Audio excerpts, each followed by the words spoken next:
Welcome to the 33rd episode of the Head Kick KO podcast. Today we're going to be switching up the order of the way we usually do things. Usually we start off with a, breakdown of Saturday's fight card, but today we're not going to do that. We're going to start right off with the biggest news of the week, and that is the fact that Ciryl Gane and Derrick Lewis will be fighting for an interim title at UFC 265 on August the 7th. And after that, we'll break down Ciryl Gane and Alexander Volkov and the rest of the fights on that card. And then following that, we're going to touch on the rest of the major news inside the UFC because there is some news and there is some news that just broke. So we're going to make sure we talk about that. But like I said, we're going to lead off right away with the news that Derrick Lewis and Ciryl Gane will be fighting for the UFC Heavyweight Interim belt. And we're doing that a little bit differently because obviously this news is very important. And in my mind, this is something that we haven't seen before and it's a very unique situation. So we're going to make sure that we talk about that and we're going to lead off with that as, it carries that level of importance in my opinion. So, like I said, Derrick Lewis and Ciryl Gane, August 7th, UFC 265. They will headline that card and they will be fighting for the UFC Heavyweight Interim belt. Now, this is something that pretty much no one saw coming, and understandably so.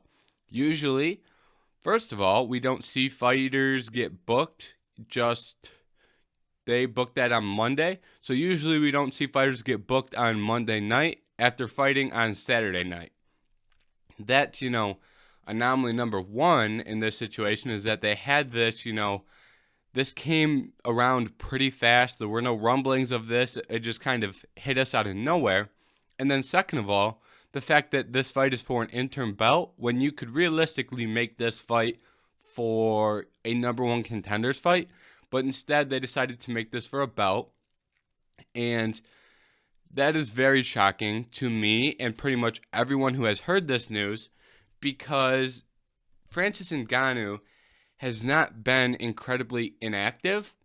It's not like he's been on the sidelines for, 8 months declining to fight people.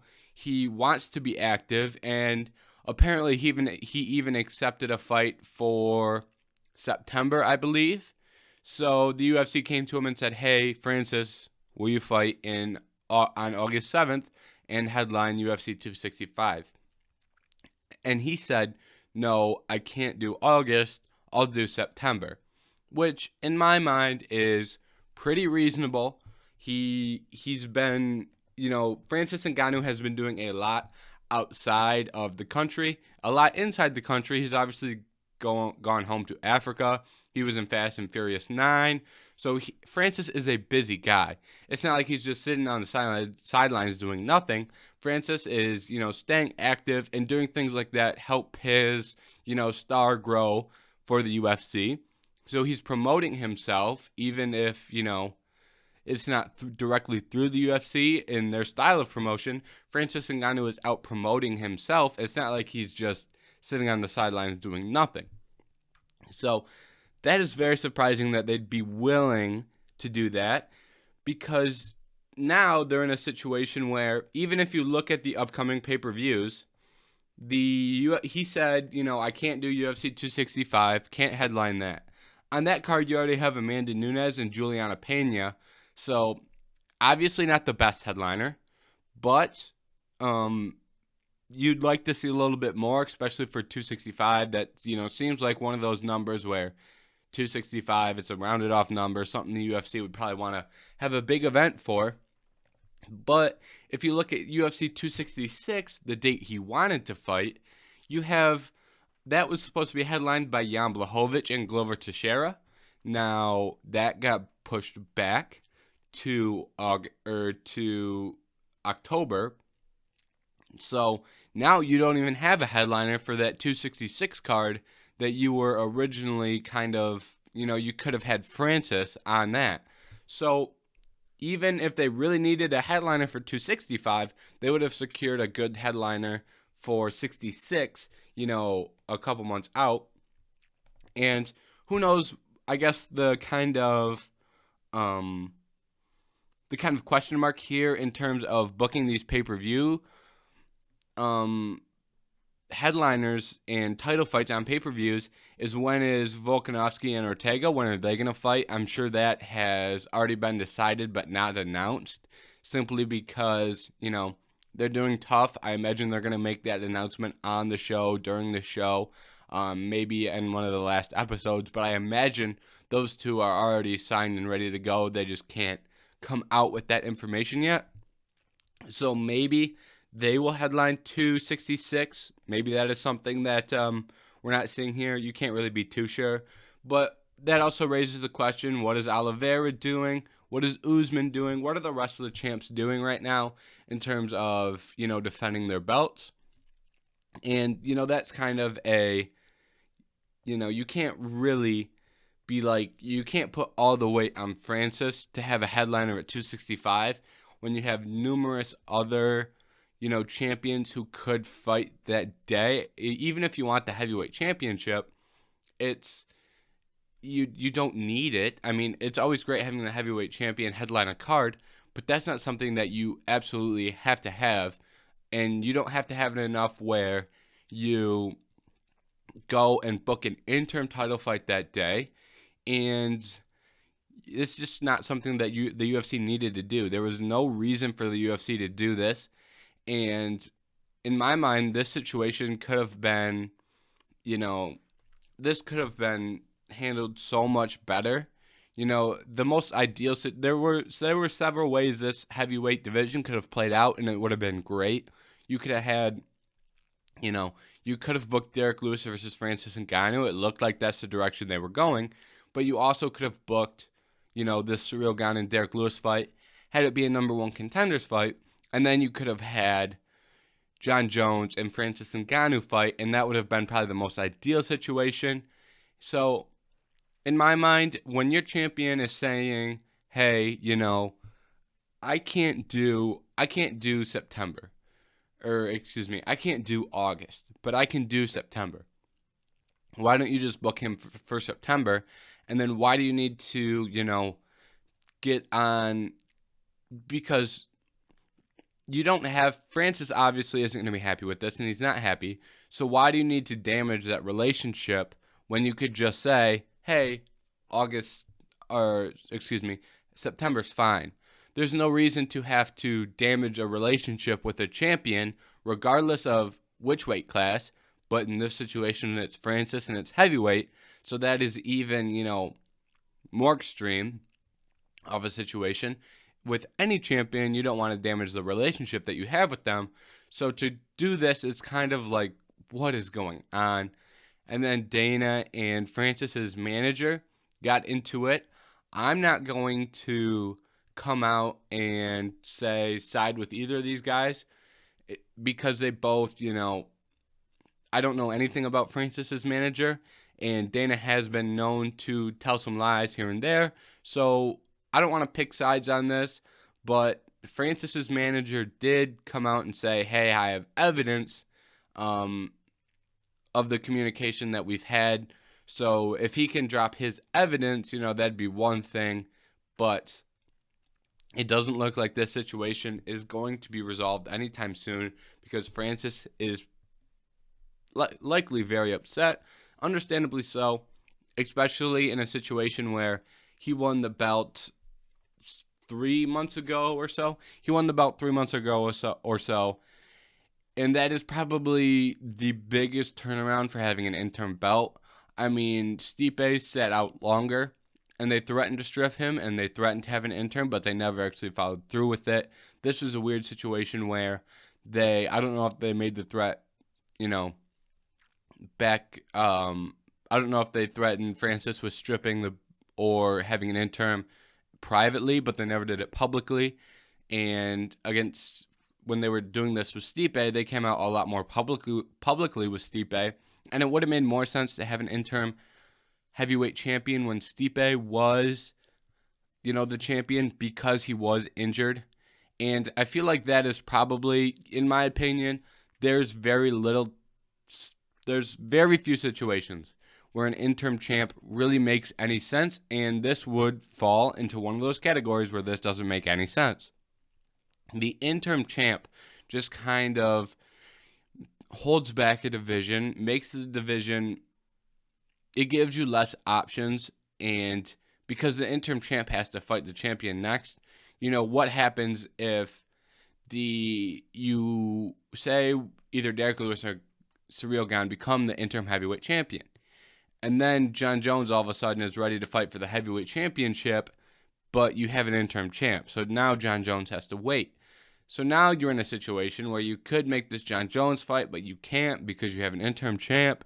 It just doesn't make much sense to me personally. And, hopefully, it's hard to be hopeful here because it doesn't look like this situation is going to be resolved in a very positive manner, just because of even the communication we've seen from Dana and Francis, his manager, has been very negative. So hopefully we can see this situation get ironed out in the future. I don't know what Francis has done to the UFC to make them take this action, and it seems it's a lot more extreme because usually this gets threatened, but the UFC went through with it, and that tells me that, there's a lot more going on backstage here just because they went through with it. Very rarely do they go through with it, and they threaten this a lot. I don't know if you saw this. There some Ariel Helwani tweets that I'm going to read about this situation. And now that Ariel has left ESPN, ESPN works very closely with the UFC, so you can't really be too critical when you're with ESPN. Look at Brett Okamoto, for example. He, gets to do the sit-down interviews with Dana, and he isn't very critical of the UFC, and he is on staff with ESPN. And now that Ariel is off staff with no longer with ESPN, he is now, being more open about the business practices of the UFC.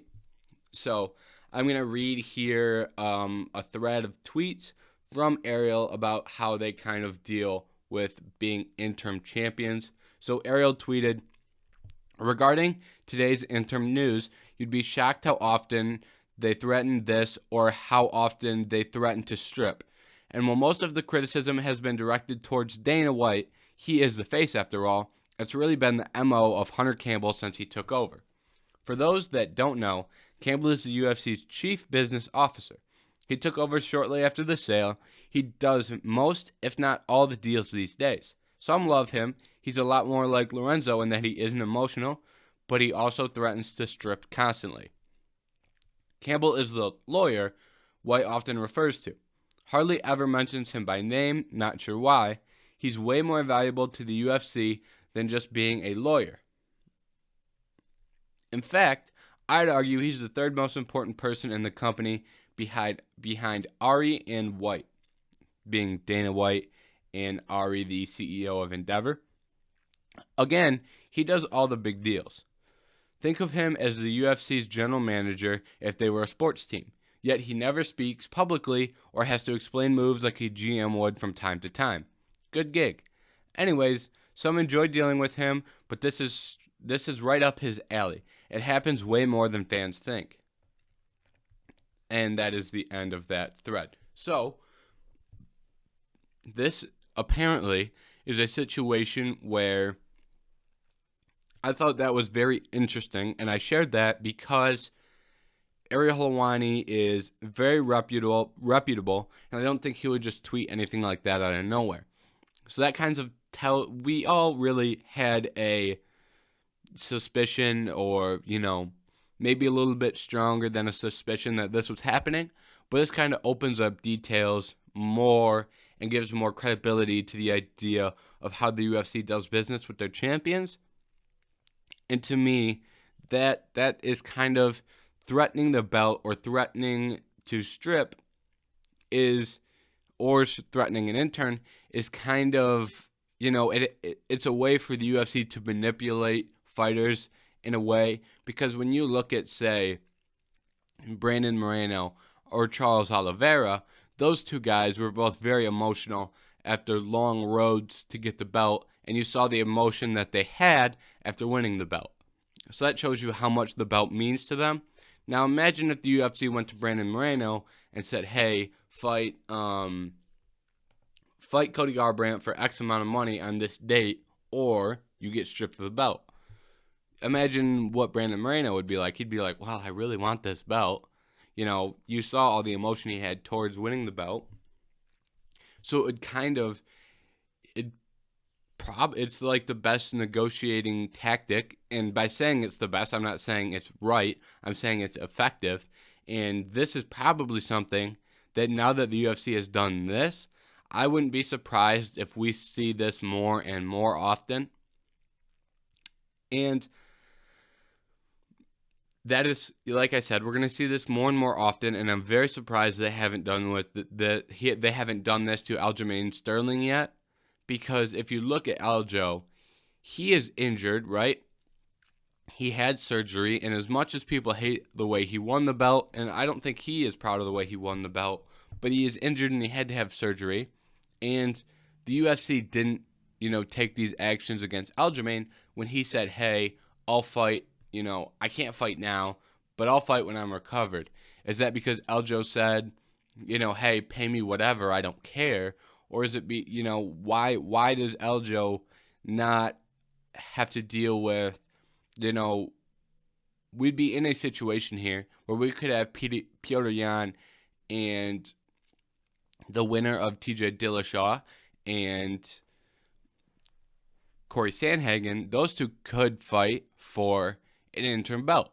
So why is it that Francis has to deal with an interim belt while he's a champion, but Aljo doesn't when he's going to be sitting out injured? And, it just doesn't make sense as to why the UFC is doing it here. And like I said, I'm not a fan of the interim belt. It's got a lot of negatives and few positives. And most people don't recognize it as a legit belt. I mean, if you look at Justin Gaethje after he beat Tony Ferguson, he threw the belt on the floor. There's very few times where the interim belt is really looked at and is held in high regards. I think the only one where people are really, look highly upon it is Tony Ferguson when he was the interim champion, and that's because Conor was out of the sport, and Tony really looked like he was the best lightweight on the planet, and that holds more credibility with the fan base. Israel being the interim champion might be an example just because he's gone on to win after having the interim belt. But when you use the interim belt as a glorified number one contender, it doesn't really make much sense because they could not have a belt on this Derrick Lewis and Ciryl Gane fight and just have the winner fight Francis, and it'd be a little weird, but it wouldn't be as big of a slap in the face to your current champion, and I think that is something that would put the UFC in a better situation, and it's unfortunate that it had to go this way. And I think that is pretty much all the thoughts that I had in terms of this whole heavyweight mess that we currently have with the UFC, their champion, and now an interim belt. And it's been a long time since the UFC heavyweight division has really been in a good spot. We've always had, for a long time, we've had contenders stacked up, and now, it was looking like we were going to get back on track, but now we're just seeing things get pushed back. So hopefully this can get resolved. Hopefully the UFC can figure this out. And hopefully we will get to see the heavyweight undisputed belt get defended before the end of the year.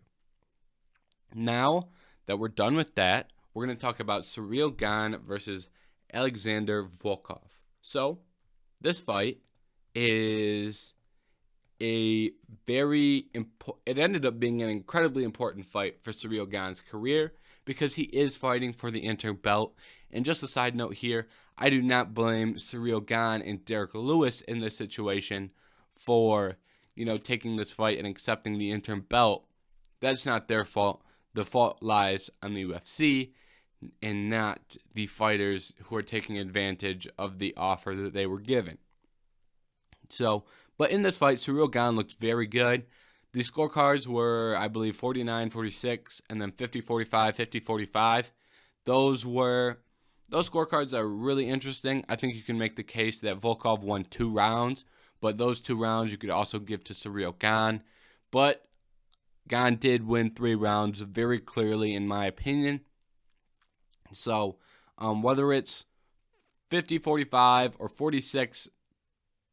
50-45 or 47-46, I might have messed that math up, but you know what I'm saying. Whether it was 5 rounds to 0 or 3 rounds to 2, Ciryl Gane looked very good, and he deserved to win. And he had a tremendous 4th round where he was able to land some good shots. And I don't like a lot of the criticism that Ciryl Gane is facing. A lot of people don't like Gane and the way he fights because he's not active enough. But you can get yourself in a lot of trouble at heavyweight if you're too active. You can get countered, right? So I don't blame Gane at all, especially when he's able to stay on the outside, land a jab, and land leg kicks. And Volkov, in theory, is not an easy matchup for Gane in terms of striking. Gane doesn't have much length, or doesn't have any length on Volkov, so it's going to make it harder to stay on the outside and land jabs and land kicks when you're facing someone who can also do the same exact thing, but has more reach than you. So for Gane to be able to still employ his game plan when he was in a very disadvantaged position stylistically, I think that is very impressive, and that shows a high level of skill. And while I don't think this was Alexander Volkov's best fight, let's not forget Volkov's last fight where he defeated Alistair Overeem, and people were saying that he could be a champion. And now that he's lost, he's still that talented and he's still that good, but by Ciryl Gane being able to defeat him, that shows how good Ciryl Gane is. So let's not forget that. And Ciryl Gane is, in my opinion, the toughest matchup for Francis Ngannou right now, simply because, this is heavyweight. So let's take out complete, it sounds weird saying that we have to take out knockout power, but any heavyweight can land a shot and put Francis out if they connect. That's just heavyweight, and that's why there's been more heavyweight champions in the UFC than any other division. So, barring a overhand right that connects if Francis is dominating a fight, I think Ciryl Gane has the best chance at being able to go in there and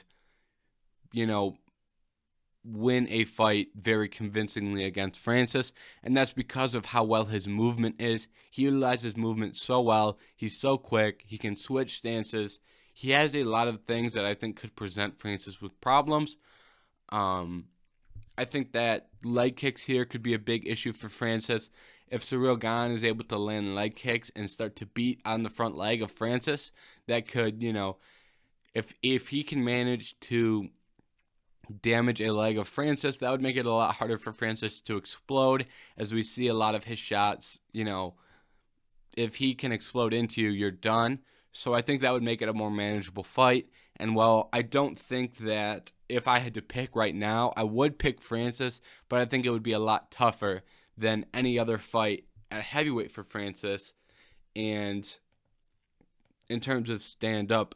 And it's weird because in theory, you have to say in theory a lot when you're talking about Francis.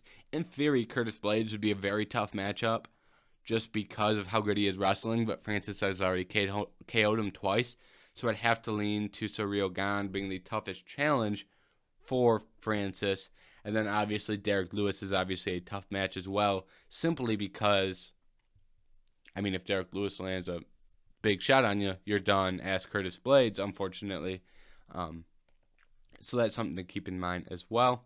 For Alexander Volkov, he is still a top tier heavyweight. I didn't see anything that made me that made me unimpressed with Volkov for the rest of his career. I still think that he can be very competitive in the UFC for a long time. And right now, I like the matchup with Jairzinho Rozenstruik. I think, I don't think anyone outside of the top 6 is too intriguing to me. So just put 5 and 6 up against each other. Volkov was a little bit higher, but he's coming off a loss. Rozenstruik was a little bit lower, got to win. So I think Rozenstruik versus Volkov makes sense. And I think the winner of that would, well, you know what? I'm an idiot because Jairzinho Rozenstruik is booked against Curtis Blades. So that really puts Volkov in a really bad spot because that would have been very good matchmaking, Volkov versus Rozenstruik. So now we have to... That puts Volkov in a really bad spot. He might have to fight Marcin Tybura, Augusto Sakai, Shamil. He might have to end up fighting one of these guys. Unfortunately, I just said I don't think anyone outside the top 6. I think he beats all those guys. But he might have to do that if he wants to stay active. If not, he would probably have to wait to face the loser of Curtis Blades versus Jairzinho Rozenstruik. And if that is Curtis Blades who loses that fight, then we've already seen that, so he might not even get that fight. So Volkov's in a really interesting position here, and we're just going to have to wait and see what happens with him. That's really all there is to say with that. Unfortunately. Moving on to some other fights on the card. Tanner Boser versus Ovin St. Preux. Very good fight from Tanner Boser, and I think he's going to be inside the top 15 here. I think Tanner Boser is very good. When you watch Tanner Boser, you're like, this guy doesn't look like he would be this good, but he's that good. So Tanner Boser is someone that I really like at heavyweight. And for some reason, going into his fights, I always underestimate him. And then coming out of his fights, I'm always like, oh, hey, I really like him. He's looking very good. And then in, 3 months, I'll forget. And then he'll be fighting again. Then I'll pick the other guy to beat him. And then I'll be like, oh, I'm an idiot. I should have picked Tanner Boser. It's kind of how it goes with me and Tanner Boser. But I do think he deserves someone in the top 15. I think Walt Harris would be a really fun matchup there for Tanner Boser. I don't know if they'd want to move him all the way up to someone at 11. I think they might give Aspinall, Walt Harris, or Dudauskas versus Harris. I think those would be possibilities first. But he's going to be in the top 15 very soon. He might break into the top 15 when the new rankings drop to... New rankings are supposed to drop today. Today's Tuesday. I don't know if they have yet. I don't know what time they drop. Give me just a second here. I don't know. I really can't tell, to be honest with you. No, these are not the rankings have not been updated yet. Okay. All right. Sorry about that little confusion there, but still, point remains the same. He'll be inside the top 15 very soon. And then we had Ronnie Barcelos versus Timur. Yeah, we're gonna just call him Timur. So Ronnie Barcelos versus Timur. Very close match. Some people thought this should have been a draw because Ronnie had a 10-8. It's whatever. But Ronnie was a very hyped prospect, and he just fell a little bit short of expectations, but I still think he's going to be very good. And Timur is no joke. This was 2 very good bantamweights here. Keep an eye out for these guys for the rest of their career. Andre Fili was looking very good in his fight against Daniel Pineda. And unfortunately, he, landed an eye poke, and that fight became a no contest. Unfortunately, we need to find a way to fix eye pokes, but we haven't done that yet. So, but Andre Fili looked very good. And Andre Fili is one of those guys who just seems to always be in and out of the rankings at 145. and that is partially due to how good 145 is. I mean, Shane Burgos is number 14 right now, and he is a bad, bad man. So he's going to be back in the rankings soon. He might be fighting someone ranked next. He might be fighting an up-and-comer. But Andre Fili will always, always, always be right around at 145 pounds. Tim Means versus Nicholas Dalby. Very good performance by Tim Means. Tim Means is another guy going into his fights. I'm like, it's just Tim Means. He's not going to win. Then he goes out there and gets it done. My fault for underestimating Tim Means. And then a couple really good prospects here on the prelims. First, we're going to talk about Shavkat and Shavkat Rakhmonov. Shavkat is a very intriguing prospect at welterweight because he is so long and he utilizes his kicks very well on the feet, and he is a very, very good grappler. I mean, very basic breakdown of his skill set, but, he is someone who could, cause a lot of problems at welterweight, and I think he still needs a couple more fights. I don't want to see Shavkat rushed. And right now, these rankings are so booked up at 185 that he's not going to break into these rankings soon. But when Shavkat fights, he's an important guy to watch because he's going to be in the UFC for a long time, and he's going to be ranked for a long time, and he's going to be very successful, even if he never becomes champion. So he's a very important guy to watch for those reasons. And really isn't much more to say there than keep an eye out because he is very, very talented. And he wears one of those fur hats. So when I see someone wearing a fur hat like Shavkat or Rafael Fiziev, they're a bad man. They are a bad, bad man.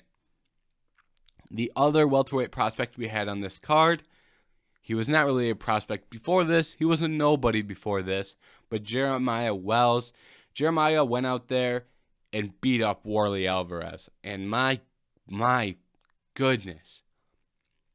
That is not something that I was expecting in the slightest.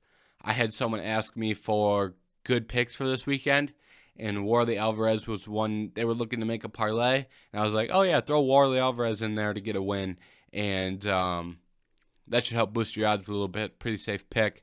But Jeremiah Wells went out there, and to many surprise, he went out there and just dominated that fight. And I feel like that was a surprise for many people because they didn't know who Jeremiah Wells was. But I think if I would have saw Jeremiah Wells fight before this, I would have been like, okay, he's got a chance here. But I did not. And when they were rolling the highlights before, and I saw him put out dudes cold, like Ben Askren out cold, like stiff, like a board, I was like, all right, he's going to cause some trouble here. And he went out there, and he is yoked, and he went out there and put on a very good performance, and he was able to land some shots against Warley Alvarez early, and he was very, very dominant early, and then in the second round, he finally landed another shot that was able to put him down. And for Jeremiah Wells, this was a great coming out party. Usually, you don't get an opportunity to make your debut against someone like Warley Alvarez, so he's already ahead of the 8 ball here, beating someone like Warley, because, even in Warley's last fight, he looked great. The positions and the roles were reversed. In Warley's last fight, he went out there and just dominated Mohir. I can see his face, but I can't say it. Don't know his name. Mahir Nazez. Great. You know who I'm talking about. The prospect from Abu Dhabi.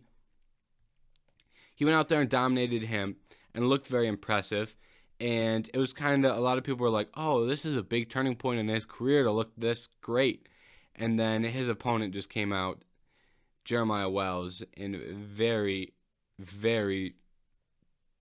looked very, very good. And that's all I'm going to leave for that. Monir Lazez was who I was thinking of. Should have known it off the top of my head. That's my bad. But that is the final thing that I want to talk about from Saturday's card of Ciryl Gane versus Alexander Volkov. Now let's move on to some other news inside the UFC. First things first, UFC 264 is in 2 weeks. Now we have already had 2 fights fall out of that card. The first being Kevin Lee is out versus Sean Brady. That was going to be a fun one. And Luis Smolka is out versus Sean O'Malley. That was going to be a maybe not a fun one. Well, Sean O'Malley would have made that a fun one. For Sean O'Malley, it looks like they're trying to keep him on the card. And they're trying to find a new opponent, which is good because this card, Sean O'Malley needs to be on a Conor McGregor pay-per-view. And he needs to be on the main card. Because if more people know Sean O'Malley than a lot of other fighters in the UFC. Unfortunately, I bet more people know Sean O'Malley than Gilbert Burns or Wonder Boy in the co-main. And that's not the fault of Wonder Boy or Gilbert Burns. That just shows how big of a star Sean O'Malley is. So if we want his star to continue growing, getting him on a Conor McGregor pay-per-view against anybody, I don't care who it is. It could be someone ranked in the top 15 at bantamweight because Sean O'Malley would be able to hold his own against someone that good. Or it could be against a bum. I don't care. Put him against anybody, and Sean O'Malley will make it fun, and he'll have a chance in there. So hopefully that happens. And it looks like Kevin Lee and Sean Brady, it looks like they're going to try and rebook that match. And so it looks like they're both going to be off UFC 265. We already touched on this piece of news, but I am going to repeat it just in case. Jan Blachowicz and Glover Teixeira has been moved to UFC 267. It was supposed to take place at UFC 266. And that is going to take place in October. There's another one where, hey, why is there an interim belt at heavyweight but not light heavyweight? Why aren't Yuri Prochazka and Alexander Rakic fighting for an interim belt? If you're going to do it to heavyweight, why not light heavyweight? I don't think they should do it, but just something to think about. Why does it happen at heavyweight and not to Jan Blachowicz at light heavyweight? Just something to think about. I don't know. You probably don't know. Just saying. And then the last piece of news is Khamzat Chimaev declined a fight against Luke Rockhold, and this made me very, very upset because this was the perfect matchup for both guys. I mean, if it sounds, actually, let me take that back. If Khamzat is going to take any fight at 185, this was going to be the perfect matchup. But if Khamzat stays at 170, then it makes a little bit more sense that this fight was not accepted. So, but for right now, if Khamzat wanted to fight at all at 185, that would have made so much sense.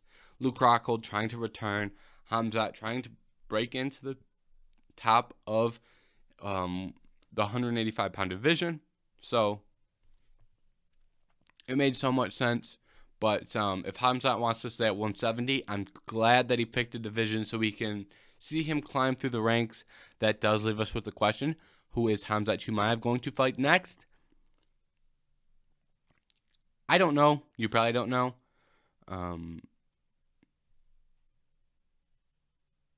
Looking at the rankings, nothing seems too appealing right now. Neil Magny may be at 8 because they have history against one another. But I'd be completely okay at this point with them giving Khamzat Chimaev anyone at welterweight, anyone. I think it would be very interesting if they did. I am just blanking on names today, and it's ridiculous. Just talked about them, which makes it even worse. And when you hear the name I'm going to say, you're going to be like, oh, wow, James is an idiot. Shavat. Yes, that's who I was thinking of. If Khamzat versus Shamat would be a very interesting matchup, but I don't think they're going to try to book two guys who are up-and-comers in the same division against one another this early. I doubt that that happens. And, you know, that's okay, I guess. I mean, because we could see that matchup when they're both ranked inside the top 15 if they can get there. So, but for now, let's move both these guys up slowly because they would be two great additions to the rankings at 170. Now, that is all the news that I have for today. But since we are talking about 170, there is one thing I would like to say about the 170-pound division is they might see a new man in their rankings soon. And this is 100% speculation.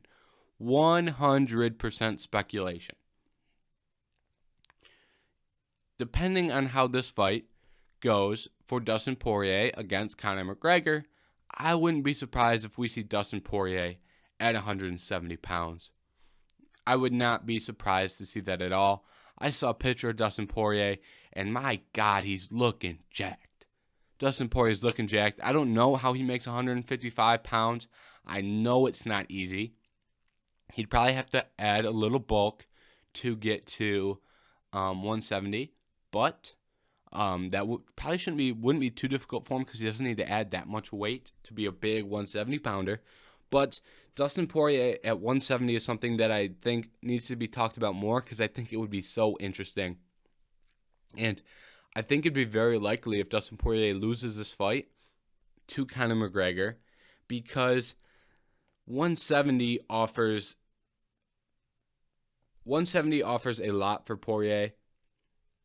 He could move up to 170 and have a chance at a title, especially if he loses to Conor.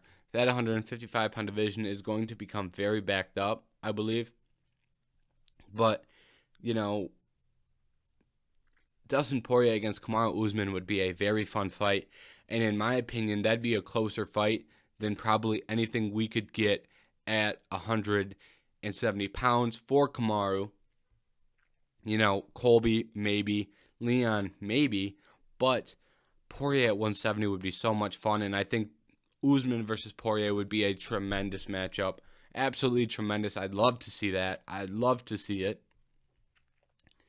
And the one big thing about Poirier at 170 is that him and Jorge were very good buddies are still very good buddies, but Masvidal and Dustin, Masvidal and Dustin, it doesn't look like Jorge is going to fight for the belt anytime soon, as he's lost twice in a row for the belt. So it's looking like Dustin Poirier wouldn't be stepping on Masvidal's toes by joining the 170-pound division.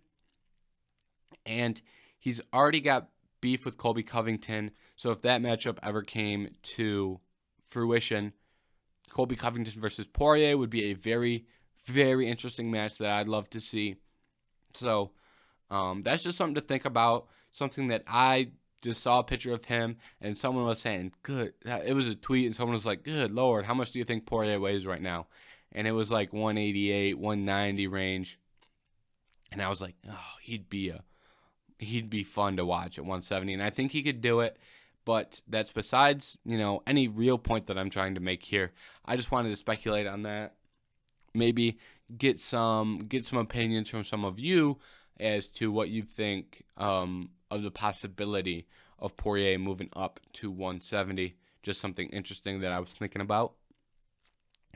But that's going to do it for this episode of the Head Kick KO podcast. And I don't know when the next episode of this podcast is going to be posted. I usually try to post early in the week after a fight card, but this week,